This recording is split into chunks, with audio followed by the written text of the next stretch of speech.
Hello everyone, स्वागत है आपका हमारे चैनल पृथ्वी एजुकेशन पे। आज हमारी पहली क्लास है। पहली क्लास में हम आईटी कंप्लीट करेंगे। उसके बाद पहली क्लास पूरी आईटी नहीं, मतलब आईटी का पहला chapter method of communication complete करेंगे। कुछ मतलब चैप्टर आपका बहुत बड़ा था, तो हमने उसको मात्र देखो 3 पन्ने में ही बना के शॉर्ट में कर दिया है। ये आपको पीडीएफ हम दे देंगे बाद में, ठीक है, क्योंकि अभी नोट्स में सिर्फ चैप्टर अंडरस्टैंडिंग ही चलेगी, ठीक है। तो सबसे पहले हम समझते हैं हम लोग आईटी क्या होता है। सबको ही अक्सर पता है, बहुत से लोगों को पता होगा। आईटी का फुल फॉर्म जो होता है वो होता है इंफॉर्मेशन टेक्नोलॉजी। और कोई सब्जेक्ट होते हैं जैसे मैथ्स होते हैं, हमें लाइफ में कभी काम नहीं आते हैं। साइन थीटा आज तक लाइफ में कभी काम नहीं आया, कॉस थीटा ये सब कभी काम में नहीं आते। बट आईटी के जो चैप्टर्स हैं वो हमारे लाइफ में भी काम आते हैं। जैसे कम्युनिकेशन स्किल्स हमें सिखाता है कि हमें कैसे बातचीत करनी चाहिए। हम कभी भी कोई प्रेजेंटेशन दे रहे हैं, हमारे प्रेजेंटेशंस में स्किल्स कैसी होनी चाहिए, हम उसमें वर्ड्स कैसे यूज़ कर रहे हैं, ठीक है। और कभी भी हम इंटरव्यू देने जा रहे हैं तो हमारी आई कॉन्टैक्ट कैसी होनी चाहिए, ठीक। सेफ्टी मेजरमेंट बताता है हमें आगे चल के, और उसके बाद सेल्फ मैनेजमेंट बताएगा हमें हेडेक नहीं लेना चाहिए, हमें प्रेशर नहीं माइंड पे देना चाहिए। तो ये सब जो चैप्टर है ये आईटी में होते हैं, ठीक है। इसीलिए हमारे लाइफ में आईटी इंपॉर्टेंट है, ठीक। सबसे पहले हम बिना टाइम वेस्ट किए हम आईटी का अपना पहला चैप्टर मेथड ऑफ कम्युनिकेशन चालू करते हैं। सुनो, सबसे पहले कम्युनिकेशन की जो डेफिनेशन है वो लिखी है। Communication is a process which involve sharing of information, opinions, ideas and believe between 2 और more persons through a continuous activity of speaking and listening and understanding. Communication एक ऐसा प्रोसेस है जिसमें हमारे इन्फॉर्मेशन शेयर होते हैं, ओपिनियन शेयर होते हैं, आइडियाज शेयर होते हैं, ठीक है। और 2 लोगों के बीच बातचीत होती है। कम्युनिकेशन हमेशा अकेले नहीं होती, अकेले बड़बड़ाए जा रहे हो, नहीं। कम्युनिकेशन हमेशा अकेले नहीं होती, कम्युनिकेशन 2 वे प्रोसेस है। ये सब क्वेश्चंस एमसीक्यू में आते हैं कि कम्युनिकेशन कितने प्रोसेस होते हैं, 1 आएगा, 2 आएगा, 3 आएगा। तो कम्युनिकेशन मिनिमम 2 वे प्रोसेस है। 3-4 लोग हैं तो वो स्मॉल ग्रुप होगा, ठीक है। अभी आगे चैप्टर में पढ़ेंगे। तो ये था कम्युनिकेशन, ठीक है। कम्युनिकेशन क्या है? Communication is a 2 way process in which involve sharing your ideas. अपने आइडियाज को शेयर करो, ओपिनियंस को बताओ, ठीक है। अंडरस्टैंडिंग, सिर्फ स्पीकिंग और लिसनिंग ही कम्युनिकेशन नहीं होती, अंडरस्टैंडिंग भी कम्युनिकेशन हमारी होती है, ठीक है। ये हो गया हमारा कम्युनिकेशन का डेफिनेशन। क्या है? कम्युनिकेशन एक 2 वे प्रोसेस है। इसमें हम अपने आइडियाज, ओपिनियन, ठीक है, थॉट्स, ये सब शेयर कर सकते हैं। और कम्युनिकेशन में सिर्फ स्पीकिंग एंड लिसनिंग नहीं बल्कि अंडरस्टैंडिंग भी आती है। अब आगे आते हैं method of communication. Method of communication को हम टाइप ऑफ कम्युनिकेशन भी कह सकते हैं, ठीक है, क्योंकि चैप्टर का नाम है तो हम उसे मेथड ऑफ कम्युनिकेशन ही कहेंगे। मेथड ऑफ कम्युनिकेशन कितने होते हैं, या हम कह लें टाइप ऑफ कम्युनिकेशन कितने होते हैं? वो तो 3 होते हैं, वर्बल, नॉन वर्बल, विजुअल, ठीक है। अब बुक में हमारे वर्बल कम्युनिकेशन की जो डिफरेंशिएशन दी गई है वो दी गई है। Verbal communication is the most popular means of sharing of information or ideas. People use word to exchange thought, feeling, ideas with others. Verbal communication एक ऐसा मोस्ट पॉपुलर कम्युनिकेशन है जो कि हमारा जो हम अपनी इंफॉर्मेशन शेयर करते हैं, अपने आइडियाज शेयर करते हैं, अपने ओपिनियन शेयर करते हैं, वो किसके द्वारा करते हैं? स्पोकन वर्ड्स, बोलने के द्वारा, ठीक है। अब मैं जैसे कुछ बता रहा हूँ तो मैं भी क्या यूज़ कर रहा हूँ? वर्बल कम्युनिकेशन कर रहा हूँ, एक वर्ड्स के थ्रू आपको अपने इन्फॉर्मेशन को शेयर कर रहा हूँ, तो ये भी एक वर्बल कम्युनिकेशन में आता है। देखो, आईटी एक ऐसा सब्जेक्ट है जिसमें आंसर के साथ क्या बोलते हैं, एग्जाम्पल जरूर दो, भले बना के दो एग्जाम्पल। आईटी के बुक्स में भी देखोगे, देखो ब्लू कलर के डब्बे जो होते हैं उसमें लिखा होता है दैट सच एज एग्जाम्पल्स दिए रहते हैं, तो वो सब भी बना के देते हैं कि जैसे मोहन स्कूल में स्प्रेडशीट शेयर कर रहा, क्यों कर रहा, तो ये सब आते हैं केस बेस्ड स्टडी में। तो एग्जाम्पल खुद से दो, ठीक है। अब आते हैं वापस टॉपिक पे, तो था हमारा वर्बल कम्युनिकेशन। तो वर्बल कम्युनिकेशन एक ऐसा कम्युनिकेशन है जो इसमें हम अपने जो हमारे इन्फॉर्मेशन और आइडियाज़ रहते हैं वो शेयर करते हैं, यूज़ द वर्ड्स, ठीक है, स्पोकन वर्ड्स के द्वारा यूज़ करते हैं, ठीक है। एक पॉइंट बहुत ही इंपॉर्टेंट है, वो बुक में लिखी है कि language is the most information, या sorry, language is the most important tool of verbal communication. Language एक बहुत ही इंपॉर्टेंट टूल है हमारे वर्बल कम्युनिकेशन के लिए। क्यों इंपॉर्टेंट है? क्योंकि अभी जैसे मैं किसी से बात कर रहा हूँ, ठीक है, अब किसी से बात कर रहा हूँ तो क्या है कि उसको इंग्लिश आती है, मुझे हिंदी आती है, मुझे एकदम इंग्लिश नहीं आती, उसको एकदम हिंदी नहीं आती, मैं उससे हिंदी में बात कर रहा हूँ तो उसे कुछ समझ ही नहीं आ रहा। तो देखो, कम्युनिकेशन सिर्फ ये नहीं कि हम बड़बड़ा दे रहे हैं वो सुन लेना, अंडरस्टैंडिंग भी कहा गया है। तो देखो, कम्युनिकेशन क्या होता है? कम्युनिकेशन कहता है, देखो कम्युनिकेशन, ठीक है, कम्युनिकेशन कहता है, क्या कहता है कि हम जो स्पीकिंग कर रहे हैं, हम जो बोल रहे हैं, वो सामने वाले को सुन भी रहा है, ठीक है, और प्लस समझ भी रहा है।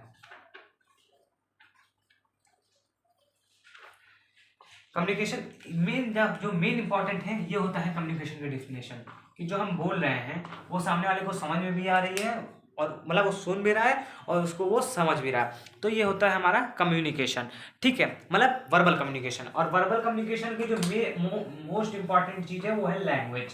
क्या है? लैंग्वेज, ठीक है। तो ये था हमारा वर्बल कम्युनिकेशन। अब वर्बल कम्युनिकेशन के भी 2 पार्ट्स हैं, पहला ओरल कम्युनिकेशन और दूसरा है रिटन कम्युनिकेशन। अब बुक में जो हमारा ओरल कम्युनिकेशन की डेफिनेशन दी गई है वो दी गई है, it is the most common medium of communication. ये बहुत ही कॉमन मीडियम है, हम भी बोल रहे हैं तो बहुत कॉमन मीडियम है, सबको बोलना आता है, ठीक है, बहुत ही most common medium of communication.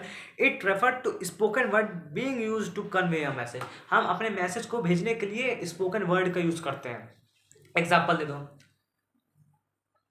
बोलते वक्त कॉल पे बात कर रहे हैं तो ये हमने क्या किया, बातचीत की, हमने फेस टू फेस बात कर रहे हैं, ये सब हमारा क्या है, ये ओरल कम्युनिकेशन है, हम स्पोकन वर्ड से ही कम्युनिकेशन दे रहे हैं, तो ये होता है ओरल कम्युनिकेशन, ठीक है, समझ गए। It is the most common medium, बहुत ही आसान मीडियम है, सब बोल लेते हैं ओरल कम्युनिकेशन से। और दूसरी चीज़ कही गई, it refer to spoken word, ये कम्युनिकेशन किसके द्वारा की जाती है, बोलने के द्वारा इस कम्युनिकेशन का यूज़ होता है अपने मैसेज को सेंड करने के लिए। एक effective communication is a 2 way process. एक इफेक्टिव कम्युनिकेशन एक ऐसा 2 वे प्रोसेस है जिसमें क्या इन्वॉल्व होता है, बोथ स्पीकिंग एंड लिसनिंग। इसमें बोथ इन्वॉल्व होता है, एक ही चीज़ इन्वॉल्व नहीं रहती, दोनों चीज़ें इन्वॉल्व रहती है। मैंने पहले बताया, स्पीकिंग भी इन्वॉल्व रहती है और लिसनिंग भी इन्वॉल्व रहती है। अब हम बात करें factor to improve communication skill, हम अपने कम्युनिकेशन स्किल को कैसे इम्प्रूव कर सकते हैं, ठीक है। तो पहला क्या है, स्पीच। हम जब बोल रहे हो तो क्लैरिटी ऑफ स्पोकन वर्ड्स, एकदम क्लैरिटी, हम जो बोल रहे हैं वो एकदम साफ सुथरी बात होगी और एकदम सामने वाले को समझ में आ रही होगी, तो ये है हमारा स्पीच। दूसरा चीज़ है वोकैबुलरी। वोकैबुलरी क्या होती है, करेक्ट यूसेज ऑफ वर्ड, ठीक है। एक वर्ड जैसे हम कुछ बोल रहे हो, हमें मतलब ही उसका नहीं पता, ठीक है, अभी आगे कुछ वर्ड्स है, जैसे बता दूं, कुछ वर्ड्स हैं उसका मीनिंग आगे बता दूंगा, जैसे है रिलेबल और वैलिड। अब ये सब वर्ड्स हम मुंह से बोल दे रहे हैं, सामने वाले को नहीं समझ में आया, उसने बोल दिया वैलिड मतलब, रिलेबल मतलब, तो अब इसमें क्या होगा कि तुम्हारे जो वोकैब है वो करेक्ट यूजेस नहीं किया। अगर तुम यही वैलिड का मतलब बता देते कि वैलिड मतलब होता है संभावना, इसी का यूज़ होना है, ये वैलिड उस अलग वैलिड होता है, एक वैलिड होता है आईटी सेक्टर में। तो आईटी सेक्टर में जो वैलिड और रिलेबल का मतलब होता है कि एकदम प्रूफली, रिलेबल मतलब प्रूफली होता है कि जो बात कही गई एकदम सच है, ठीक है। वो अभी आगे पढ़ोगे क्या बात है जो सच हो गई, इसका वर्ड यूज़ हो रहा इसीलिए यूज़ होगा, ठीक है। तो वोकैब हमारी करेक्ट होनी चाहिए, और वो it improve to read daily newspaper. हमें इंग्लिश, अगर अक्सर वोकैब इंग्लिश में होती है, तो हमें रोज़ इंग्लिश न्यूज़पेपर या इंग्लिश मैगजीन पढ़ोगे तो एक नए नए डिफिकल्ट वर्ड्स आएंगे जिसका तुम्हें मतलब पता चलेगा, तो वर्ड भी पता चल जाएगा कि अच्छा इसका मतलब ये भी होता है, तो उसका मतलब ये भी होता है। तो एक न्यू वर्ड आपको इम्प्रूव होंगे। कैसे इम्प्रूव होगा वोकैब आपकी, इंग्लिश करिए, ठीक है। दूसरी चीज, तीसरी rhythm, maintain pitch level of your voice. अपने वॉइस का जो पिच है वो मेंटेन रखिए, रिदम।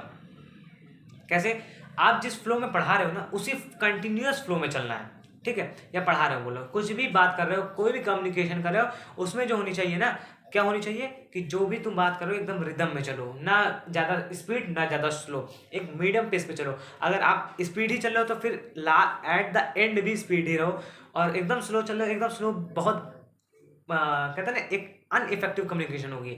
वो जो सामने आपका रिसीवर रहेगा या जो भी रहेगा उसको लगेगा कि मतलब बंदे के अंदर दम नहीं है, बहुत स्लो चल रहा। तो ये होता है एक अच्छी रिदम रखनी चाहिए। चौथा आता है टोन। टोन कहता है मेंटेन योर टोन एटीट्यूड। जो तुम जिस तरीके से बात कर रहे हो सामने, मान लो कभी भी तुम इंटरव्यू में जा रहे हो तो बहुत ही ज़्यादा तेज चिल्ला चिल्ला बोल रहे हो, तो ये बेकार है, ये एक आपका टोन बेकार है, ये कम्युनिकेशन बेकार है। आप एकदम प्रॉपर वे में मैनर तरीके से किसी से बात कर रहे हो तो ये आपकी टोन एकदम अच्छी है और ये एक इफेक्टिव कम्युनिकेशन है, ठीक है। और जो हमारा लास्ट आता है पिच। पिच क्या होता है, it refer to the loudness and softness of speakers voice. जो भी स्पीकर बोल रहा उसके, ये डिपेंड करता है उसकी सॉफ्टनेस कैसी है और लाउडनेस कैसी है, वो कितना तेज बोल रहा है और कितना प्यार से बोल रहा है, ये इस पे रेफर करता है।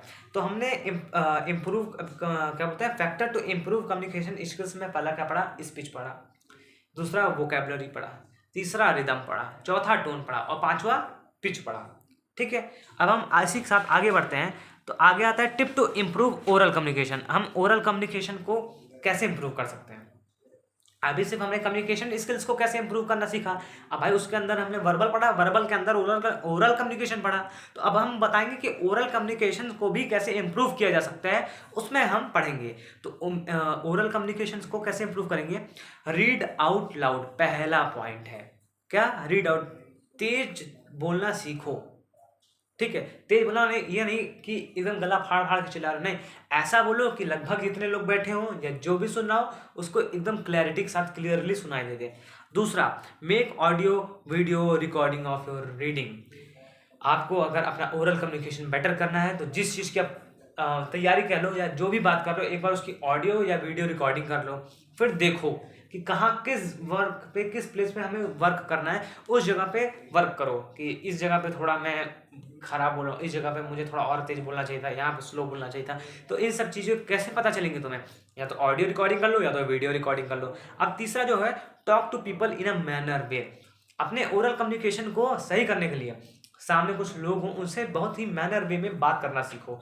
ठीक है, फिर और जो लास्ट है पॉइंट है वो है participate in public speaking programmes. कहीं कहीं भाषण की जगह होती है तो कभी कभी मौका मिलता है, बुलाया जाता है, तो उस जगह पे बिल्कुल जाओ और अपनी बात एकदम मैनर वे में रखो। तो ये भी एक इम्प्रूवमेंट है ओरल कम्युनिकेशन का। तो हमने क्या क्या पढ़ा, कम्युनिकेशन की डेफिनेशन पढ़ी, communication is a two way process, involve sharing your information, ideas, opinions. उसके बाद हमने पढ़ा method of communication, verbal, non verbal, visual. Verbal क्या था कि जिसमें हम अपने मैसेज को कन्वे कैसे कर सकते हैं, by using words, spoken words. और वर्बल कम्युनिकेशन में हमने ओरल कम्युनिकेशन पढ़ा, उसमें भी हम स्पोकन वर्ड्स से ही अपने मैसेज को कन्वे करते हैं, जैसे calling, face to face communication message. ठीक है, उसके बाद ओरल कम्युनिकेशन हमने फिर कम्युनिकेशन स्किल्स के फैक्टर्स पढ़े। अब उसके बाद हमने अभी पढ़ा कि कैसे हम इम्प्रूव कर सकते हैं अपने ओरल कम्युनिकेशन को। अब हम नेक्स्ट जो पढ़ने जा रहे हैं वो पढ़ने जा रहे हैं रिटन कम्युनिकेशन। अब ये रिटन कम्युनिकेशन क्या है, बुक में जो रिटन कम्युनिकेशन की डिफिनेशन दी गई है वो दी गई है, written communication means communicating through written words. अब देखो, written is a more valid and reliable than speech. Written communication कैसा कम्युनिकेशन है, रिटन कम्युनिकेशन एक ऐसा कम्युनिकेशन है जिसमें हम अपने मैसेज को एज अ वर्ड यूज करते हैं। टेक्सटिंग, व्हाट्सएप होता है, स्नैपचैट, टेलीग्राम, बहुत से आजकल सोशल मीडिया है, हम मैसेज करते हैं। ठीक है, तो ये मैसेज क्या हो रहा है, हमारा रिटन कम्युनिकेशन ही तो हो रहा है। हेलो, हाय, बाय, ये सब हमारा कैसा कम्युनिकेशन है, रिटन कम्युनिकेशन है। ठीक है, और रिटन कम्युनिकेशन एक is a more valid and reliable than speech. बोलने पे तो हम कहीं भी कुछ भी बोल के चले जाएंगे, उसका कोई रिकॉर्ड है नहीं है, बट रिटन कम्युनिकेशन में एक कागज पे हम पेन से लिख के जाएंगे, उसका एक रिकॉर्ड रहेगा। तो वैलिड मतलब कि एकदम सच बात है, कंफर्म है, और रिलेबल मतलब कि प्रूफ एकदम, मतलब इसके अलावा कुछ झूठ है ही नहीं, मतलब इसके अलावा कोई सच नहीं है। तो मोर वैलिड एंड रिलेबल कम्युनिकेशन होती है रिटन कम्युनिकेशन, किसके अपोजिट में, ओरल कम्युनिकेशन में। ओरल में तो हम कहीं भी कुछ भी बड़ा के चले जाएंगे, लेकिन रिटर्न में जो हम लिख के जाएंगे वो एज अ प्रूफ रखा रहेगा। ठीक है, तो ये था हमारा रिटन कम्युनिकेशन। अब tip to improve written communication, हम अपने रिटन कम्युनिकेशन को कैसे इम्प्रूव कर सकते हैं, learn new words and form a good sentence. रोज नए नए वर्ड्स पढ़ो और उसी वर्ड से मिला के एक अच्छा सा सेंटेंस बनाओ। Second, learn to spell word correctly. कोई बड़े वर्ड्स होते हैं, तुम्हें लगता है इस वर्ड्स को अपने सेंटेंस में यूज कर सकते हो, तो वर्ड्स को सेंटेंस में यूज करना ही बड़ी बात नहीं है, कम से कम बड़ी बात होती है कि उस वर्ड्स की स्पेलिंग तुम्हें आनी चाहिए। ठीक है, तीसरा point, read regularly to improve how to form sentence in a manner वे।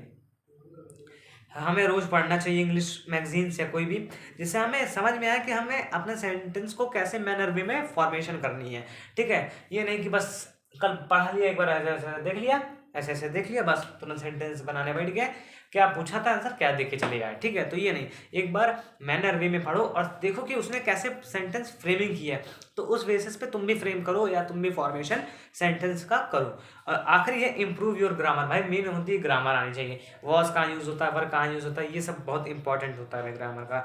अब इसी चैप्टर का सबसे मेन टॉपिक और थोड़ा कंफ्यूजिंग टॉपिक है इंट्रापर्सनल और इंटरपर्सनल। बच्चों को मतलब सबको तो ये पता है कि एक में होता है कि मैसेज एकदम एक्सट्रीमली प्राइवेट होता है, एक में होता है कि पूरे फैलता है। अब यही नहीं पता किस में होता है, तो देखो इंट्रा पर्सनल जो होता है ना, वो एक प्राइवेट एक्सट्रीम मैसेज होता है। डिफिनेशन पढ़ते हैं, बहुत छोटी मैंने ले ली है। This form of communication is extremely private. यह सिर्फ एक ही व्यक्ति के मन में रहता है, जैसे मैंने कुछ सोचा अपने मन में, या अकेले में ही बैठा हूँ, इस रूम में हूँ, अब रूम में बैठ के मैं सिर्फ देख लिया कि मुझे सोचना क्या करना है, आगे क्या नहीं करना है, ठीक है, कौन सा स्ट्रीम लेनी है, तो ये सब मैंने क्या किया, अकेले किया, तो ये एक्सट्रीमली प्राइवेट रहता है। तो ये एक इंट्रापर्सनल कम्युनिकेशन है। और इंटर पर्सनल कम्युनिकेशन की डिफिनेशन जो बुक में दी गई है, वो दी गई है, in this form of communication information is exchange between two individuals. ये जो कम्युनिकेशन फॉर्मेशन होती है, इसमें जो हम अपने इंफॉर्मेशन है वो मोर देन टू इंडिविजुअल्स लोगों के बीच में कर सकते हैं। मतलब कि सिर्फ अकेले ही नहीं, बाकी 2-3 लोग दोस्त यार बैठे हों, उनके साथ भी हम अपने आइडियाज़ या कह सकते हो अपने मैसेज को सेंड कर सकते हैं या दिखा सकते हैं, पब्लिश कर सकते हैं। इसमें भी कुछ टाइप्स हैं, जैसे डायडिक कम्युनिकेशन। ये डायडिक कम्युनिकेशन क्या है, जिसमें सिर्फ 2 पीपल इन्वॉल्व रहे कम्युनिकेशन में। जैसे मैं मान लो मेरे बगल में कोई दोस्त हो, बस वो 2 हो, तो ये एक डायडिक कम्युनिकेशन में आता है। Small group communication, more than 2 people involve in this communication. जो भी हमारे बीच में कम्युनिकेशन बातचीत चल रहे हैं, वो 2 लोग से ज़्यादा 3-4 लोग हों, ठीक है। और public communication, a large gathering of people involve in this communication. Large gathering involve मतलब कि कम से कम 10-15-20 लोग होने चाहिए, ठीक है, ठीक है। तो देखो पहला होता है डायडिक कम्युनिकेशन, और दूसरा जो होता है वो होता है पहला, दूसरा और तीसरा। दूसरा होता है स्मॉल ग्रुप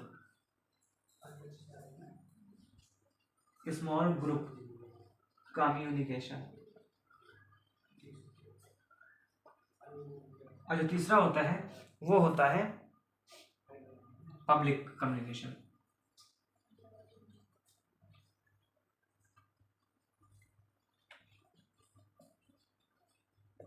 इसमें सिर्फ 2 लोग होते हैं, 2 पीपल्स रहते हैं।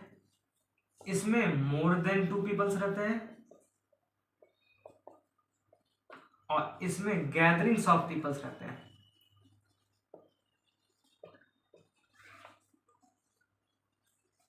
ठीक है। तो ये है हमारा कम्युनिकेशंस। कौन सा communication? Written communications, interpersonal communications के कुछ टाइप्स, ठीक है। अब हम आगे बढ़ते हैं और आते हैं फंक्शंस ऑफ वर्बल कम्युनिकेशन। हमारा फंक्शंस क्या है वर्बल कम्युनिकेशन का, वो देखते हैं।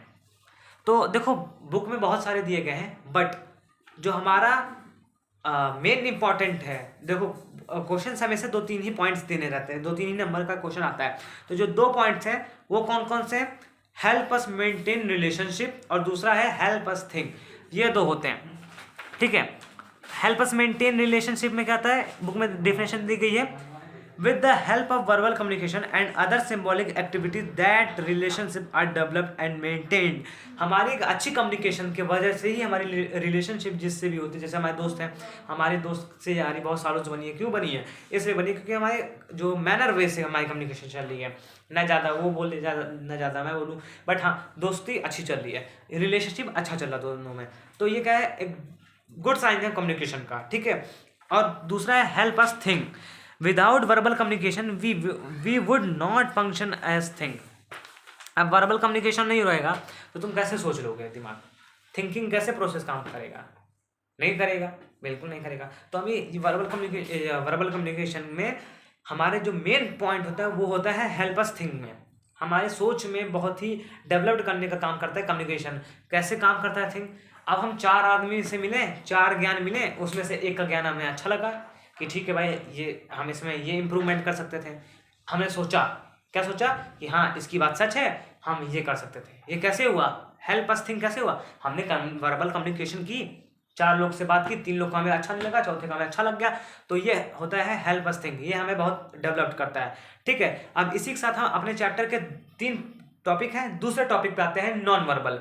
नॉन वर्बल बहुत ही छोटा टॉपिक है। नॉन वर्बल कम्युनिकेशन क्या कहता है, बुक में डिफिनेशन है, non verbal communication happen in the absence of any oral and composed word communication.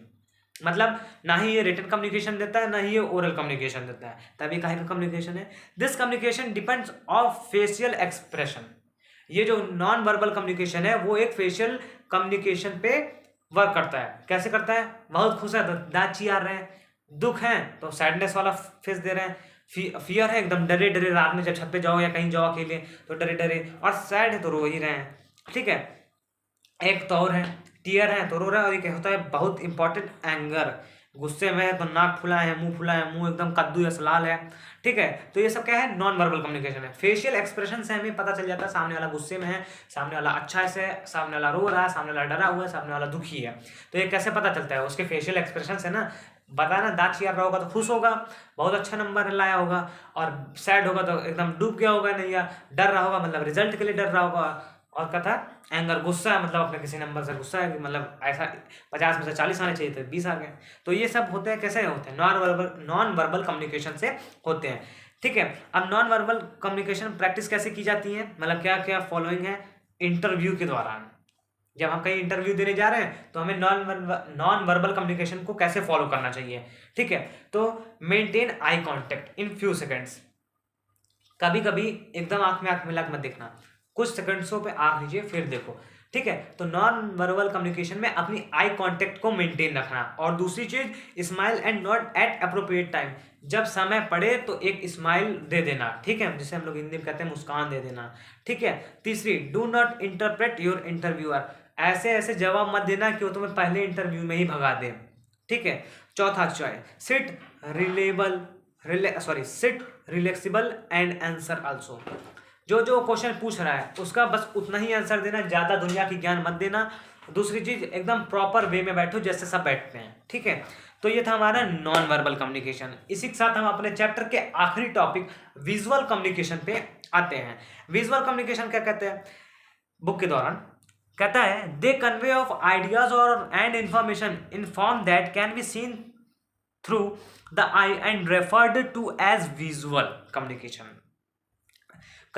ये क्या, ये जो हम अपने आइडियाज और इंफॉर्मेशन को दूसरे तक पहुंचाते नहीं, इसमें हम क्या करते हैं, इस कम्युनिकेशन में हम जैसे सामने कोई पोस्टर बना रहता है देखो, तो एडवर्टीजमेंट का, तो हम जान जाते हैं वो जैसे जॉन अब्राहम उसका एक करते नहीं है फेस वॉश का एडवर्टीजमेंट, तो भाई पोस्टर लगा है, अब पोस्टर लगा है तो उससे हम जान गए, क्या जान गए कि इसका मतलब यही है, ये एडवर्टीजमेंट, ये वो फेस वॉश लगाने वाला है। एक एग्जाम्पल दिया, तो हम लोग इमेज से, एक पिक्चर से ही अपने माइंड में विजुअलाइज कर लेते हैं, समझ जाते हैं कि ये किसके बारे में बताया जा रहा है, तो उसी को हम लोग विजुअल कम्युनिकेशन कहते हैं, ठीक है। जैसे हम लोग देखो, अभी हिस्ट्री में ही पढ़ोगे, क्लास 10th का ही चैप्टर है हिस्ट्री में, प्रिंट कल्चर।